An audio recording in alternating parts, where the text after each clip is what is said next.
이게 엄청나게 어려운 심리 게임인 게 어제도 그렇고 지금 오늘도 그렇고요. 지금 보시면 붙잡아 놓고 있거든요. 이게 지금 차트를 지나고 나서 보셔서 그러는데요. 월요일날 개장한 다음부터 시세를 띄워놓고 행보를 밤 11시까지 했어요. 11시까지. 시간상 몇 시간이에요? 11시간을 한 거예요. 11시간. 11시간을 행보를 했어요. 지금 몇 시간째예요? 오늘 새벽 3시에 저점을 찍었고요. 지금 11시간 찍었어요. 11시간째. 여러분, 이게 11시간이라는 게 장난이 아닙니다.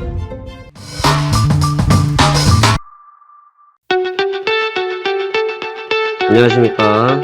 화생왕 송대표입니다. 2024년도 1월 23일 화요일 현재 시간 오후 2시 9분이 지나고 있습니다. 자, 오늘 시장에 대해서 말씀 나눠보고자 합니다. 자, 오늘 시장에 대해서 설명을 드릴 건데요.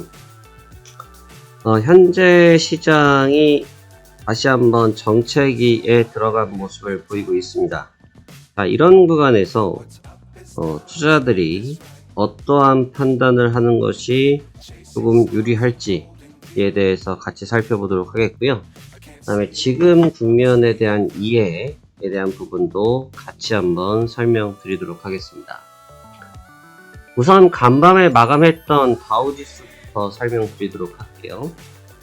간밤에 마감했던 다우지수는 전일 대비해서 138포인트 상승한 38,000포인트, 38,001포인트에서 상승 마감했습니다.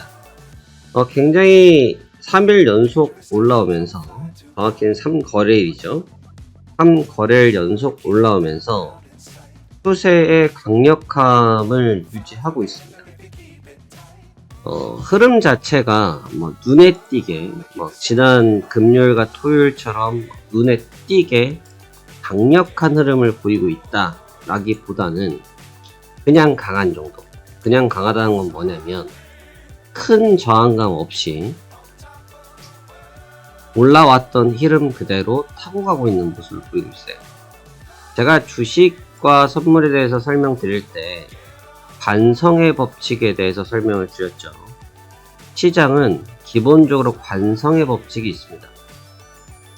그 관성의 법칙이 무섭죠. 왜 그러냐면 관성이라는 것은 힘이 포함된 거고, 힘이 포함되어 있기 때문에 결국은 투자자의 심리까지도 내포되어 있는 부분이 되거든요. 그래서 사실 그 관성이라는 것은 어떻게 보면 멈추는 저항감이 없으면 그냥 가고자 하는 흐름대로 가는 경우가 있어요. 내가 이제는 과학 시간에 많이 배우죠. 총알을 쐈다. 지상에서 하늘에다 올리고 총을 쐈다. 총알이 우주 끝까지 날아갈 수는 없죠. 왜냐하면 올라가면 올라갈수록 저항이 생기기 때문이죠. 시장도 마찬가지입니다. 특별히 어떠한 매기가 없다 할지라도 결국은 올라가면 올라갈수록, 내려가면 내려갈수록 피로감은 생기기 마련이겠죠. 그렇기 때문에 지금 국면에서의 시장이 바로 그러한 상황이라 볼 수 있어요. 지난밤의 상황은 특별한 내용은 없었습니다. 특별한 내용은 없었고, PC를 기다리고 있고요. GDP를 기다리고 있고요. 연준을 기다리고 있습니다. 그런데 지금 시장에서 기다리고 있다라는 재료가 사실 시장한테는 좀 치명적인 재료예요. 조금 치명적인 재료다. 어떠한 말씀을 드리고 있는 것이냐면 해당 내용이 시장에 친화적일 확률이 적어요. 이미 3월달, 그러니까 조기에 금리를 인하하겠다라는 분위기가 소멸된 지는 좀 된 것 같습니다. 그래서 5월, 6월 이 정도 분위기가 대체로 잡혀 있죠. 사실 지금 나올 PC나 GDP 내용은 그것을 오히려 화살해주는 정도의 내용이기 때문에 중요한 내용이 아닙니다. 오히려 시장한테는 치명적인 내용이 된다는 거죠. 내용 자체도 이미 뻔한 내용이기 때문에 중요하진 않아요. 그러나 참여자들은 확인을 조금 하고 싶어하는 모습을 가지고 있다. 뭐 이 정도 평가를 할 수 있을 것 같아요. 그래서 간밤에 주가도 잘 버텼고요. 나스닥도 움직임이 지금 나스닥은 조금 애매한 맛은 있긴 한데 고점 체크를 계속했지만 보시다시피 개장이 11시 반이잖아요. 23시 30분인데 개장을 고점으로 확인한 이후에 조정, 횡보, 현재까지 횡보세가 이어지고 있습니다.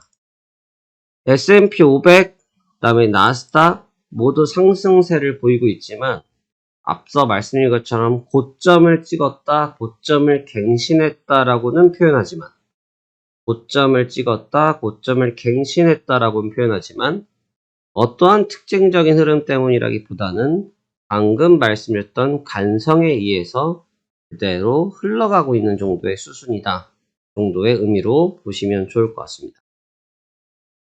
제가 어제도 해당 내용에 대해서 설명을 드렸죠.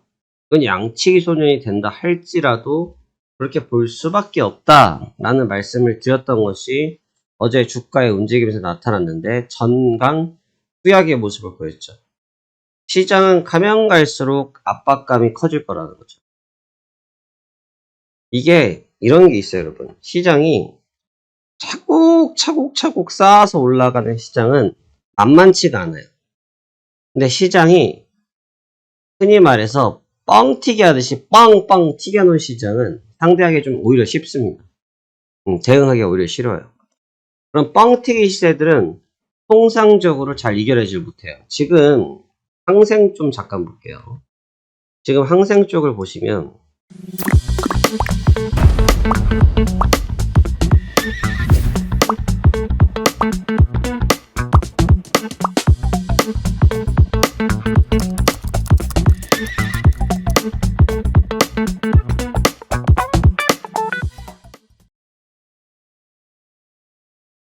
항생 주가가 지금 좀 재밌는 모습인데 오늘 항생 쪽에서 지금 부양 관련된 얘기가 있었거든요. 그래서 오늘 지금 2%, 3%대 급등 중이에요. 지금 3%대가 급등 중인데 370조인가요? 370조인가가 지금 부양액이 나왔는데 3%대의 급등이 보이는데 이게 감이 좀 오나요? 이 15분봉이라서 그럴까요? 5분봉으로 보시면 좀 감이 옵니까? 크게 감이 안 오죠. 예, 크게 감이 안 오실 거예요. 그러니까 무슨 말이냐면 폭발적인 힘을 주고 있긴 주고 있는데 이게 하루 이틀 빠진 게 아니라 지금 분봉을 보시면 30분봉인데 일봉으로 봅시다. 이게 지금 1월달 내내 빠져버렸어요. 그러니까 이런 식으로 차곡차곡 밟혀서 빠지는 거는 오를 때도 마찬가지지만 이럴 때는 힘이 만만치가 않아요. 이런 구간들은. 그래서 오히려 이럴 때는 효과적으로 쉽게 방향을 타를 설정하기가 만만치가 않은데 뭐 갑작스럽게 나스닥처럼 뻥튀기라는 주가들은 오히려 대응하기가 좀 더 쉽습니다. 차이가 있죠. 마음의 차이가 있을 뿐이에요. 그래서 우리가 이 투자는 기술적인 부분은 늘 말씀드리지만 저나 여러분이나 솔직히 기술의 차이는 전 별로 없다고 봐요. 뭐 자기 기술들이 뛰어나다라고 말하는 사람이 있는데 전 뭐 그거 무의미한 것 같습니다. 기술적인 차이가 거의 없어요, 여러분. 뭐 여기서 기술 차이가 있으면 몇 개나 있겠어요. 여러분이 뭐 캔들 좀 못 보는 거, 거래량 좀 못 읽는 거, 미결제 약전 좀 못 읽으시는 거, 뭐 그 정도? 뭐 이평선이야 뭐 대한민국에서 이평선 주식 하시는 분 중에 이평선 못 읽으시는 분 없죠? 대부분 다 잘 읽어요. 근데 이제 뭐 어디서 차이가 나냐면 심리에서 못 이겨요. 심리에서. 저를 아직까지 제가 같이 계신 분이 100여 분이 넘는 분들도 봐도 더 이상의 심리를 갖고 계신 분은 제가 손에 꼽히게 봅니다. 그분들은 뭐 수억씩, 수십억씩 버시니까 뭐 저도 그렇게 못 벌어도 저를 뛰어넘는 심리를 갖고 계신 분들은 훨씬 더 많이 버시죠. 근데 그 심리가 제일 무서운 거예요. 심리가. 왜냐면 이게 엄청나게 어려운 심리 게임인 게 어제도 그렇고 지금 오늘도 그렇고요. 지금 보시면 붙잡아 놓고 있거든요. 이거 붙잡아 두고 있어요. 이렇게. 이게 지금 차트를 지나고 나서 보셔서 그런 건데요. 월요일날 개장한 다음부터 시세를 띄워놓고 시세를 올려놓고 횡보를 밤 11시까지 했어요. 11시까지. 시간상 몇 시간이에요? 11시간을 한 거예요. 11시간을. 11시간을 횡보를 했어요. 지금 몇 시간째예요? 오늘 새벽 3시에 저점을 찍었고요. 지금 11시간째거든요. 11시간째. 여러분, 이 11시간이라는 게 장난이 아닙니다. 11시간이라는 게. 사실 그래서 이거는 기술적인 싸움이 아니라 심리적인 싸움이에요. 근데 이제 심리적인 싸움을 이기려면 두 가지의 전제 조건이 필요해요. 첫 번째로는 내가 심리 싸움을 이길 수 있을 만큼, 지탱할 수 있을 만큼의 자본력이 돼. 두 번째는 그 자본력이 조금 미약하면 내가 시장을 바라보는 뷰가 있든 이 둘 중에 하나입니다. 그 정도가 있어야 되는 거지 무슨 팔랑기 마냥 바람에 따라서 잎새가 왔다 갔다 하듯이 왔다 갔다 하면 이길 수가 없는 시장. 그래서 지금 시장이 까다로운 거예요. 그러니까 지금도 다우지수와 나스닥의 상승 고점 이게 굉장히 신고가인데 가야 되나? 이걸 어떻게 봐야 되지? 하고 고민이 되는데 사실 전 답지가 이미 정해져 있다고 늘 말씀드리죠. 이건 답지가 정해져 있어요. 여러분. 지나고 보시라니까. 이건 성지가 될 거예요. 이 내용도. 이건 답지가 이미 정해져 있어요. 안 믿은 것 뿐이죠. 안 믿는 것 뿐인 거예요. 지나고 나야 아는 것 뿐인 거죠. 그래서 지금 싸움이 기술적인 싸움보다는 심리적 싸움이다 라는 부분을 설명드리는 겁니다.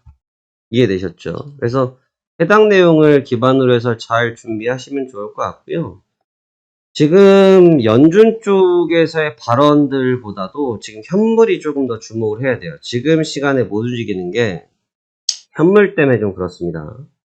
지금 시총 상위 종목군들이 어저께 애플이랑 마이크로소프트와 다시 1, 2위가 바뀌었거든요. 다시 애플의 원래대로 자리를 찾았는데 어제를 기점으로 해서 시총 상위 종목군들이 조금 파란 불빛이 났어요. 뭐 아시겠지만 엔비디아는 어제도 사실은 상승세라 참 이게 엔비디아가 제일 무섭습니다. 제가 봐도 엔비디아가 제일 무서워요. 이 엔비디아 주가가 왜 무섭냐면 이게 탄력이 붙은 것도 붙은 건데 지금 1월 2일날 개장했잖아요. 1월 2일날, 3일날, 1월 12일날, 17일날 4일을 빼고 4일을 제하고 6일, 7일, 8일, 9일, 10일, 14일이에요. 그럼 지금 14일 동안 10일이 올랐어요. 10일이.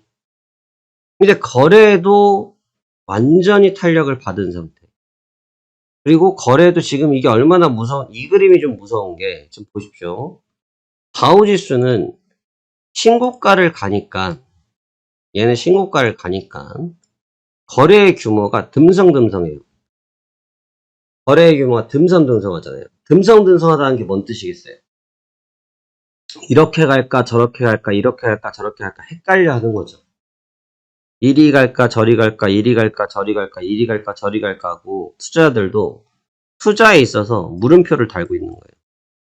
그런데 얘를 보시면 엔비디아를 왜 무섭다고 표현하냐면 거래량이 그냥 계속 올라가요. 거래량이 계속 올라가죠. 계속 따라오고 있어요. 근데 어저께 처음으로 변화가 생겼어요. 4일 만에, 5일 만이죠. 그래서 거래가 변했다는 것은 방금도 말씀드렸지만 얼마나 갈지 어떻게 될지 저도 모르고 여러분도 몰라요. 그걸 알면 그냥 로또 사겠죠. 네, 그걸 알면 로또 사는 겁니다. 그러니까 누구든지 그 내용은 모른다는 거죠. 하지만 시장 참여자들도 분위기가 여기서 이미 나타나기 시작했다는 거기 때문에 우리가 여기서 어떻게 하겠다라든지 감이 잡히기 시작했다는 거죠. 그래서 이런 부분만 좀 조심하셔서 보시면 큰 어려움은 없으리라고 생각이 되어집니다. 오늘 우리가 이제 오늘 보셔야 할 분위기는 과연 이 현물의 전일 나타났던 현물의 브레이킹이 어느 정도의 효과성을 가져갈지를 좀 보셔야 될 것 같고, 현물이 계속해서 탄력을 받는다고 하면 주가 전체를 계속해서 부양하려고 할 것이고, 현물이 멈춘다고 하면 증시도 필연적으로 숨고르게 들어갈 수밖에 없다라는 뷰를 가지시고 접근한다고 하시면 이번 시장에서도 좋은 수익 얻으실 수 있을 것 같습니다. 시장은 심리입니다. 심리에서 밀리면 그대로 낭떨어집니다. 심리를 버티는 사람이 이기는 싸움입니다. 여러분들의 투자 심리를 단단히 하셔서 좋은 결과 얻으시길 바라겠습니다. 여러분 오늘도 성공투자 기원합니다. 감사합니다. 파생왕 송 대표였습니다.